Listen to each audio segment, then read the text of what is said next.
আরে তেল বসিয়ে কোথায় গেল? আরে এই তো আমি রেডি। ফোড়ন নিয়ে শুকনো লঙ্কা, তেজপাতা, গোটা গরম মশলা আর গোটা জিরে ফোড়ন দিয়ে দিলাম। এ কি, ফোড়ন দিয়েই মাংস রেডি? আরে না, সব মশলা দিয়ে মাখিয়ে রেখেছিলাম। আরে স্কিপ হয়ে গেছে, চিন্তা নেই, বলে দিচ্ছি। তাড়াতাড়ি বলো, বন্ধুরা ওয়েট করে আছে যে। পেঁয়াজ কুচি, টমেটো কুচি, আদা বাটা, লঙ্কা বাটা, রসুন বাটা, ধনে জিরের গুঁড়ো, টক দই, হলুদ গুঁড়ো, লঙ্কার গুঁড়ো, কাঁচা সর্ষের তেল। উফ, হয়েছে, এবার থামো। আমরাও জানি মাটনে এইগুলো লাগে। কি সুন্দর করে আলু ভেজেছে, ও মা, মাংসটা কি কষানো হয়েছে। আর আলু ছাড়া তো মাটন ভাবাই যায় না। এইদিকে আবার শিলে মশলা করবে, ও মা।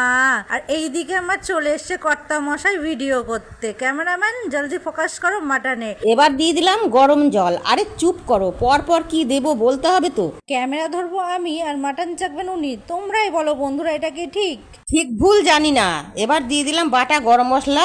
এবার খানিকক্ষণ ঢেকে রেখে দেবো। ঢেকে রাখো আর যাই করো, আগে কিন্তু আমিই খাবো। খাবার ভিডিও কিন্তু আসবে নেক্সট পার্টে। এখন কিন্তু আমার ভীষণ খিদে পেয়ে গেছে। তো চলো জলদি জলদি খেয়ে নিই, মাটন বলে কথা।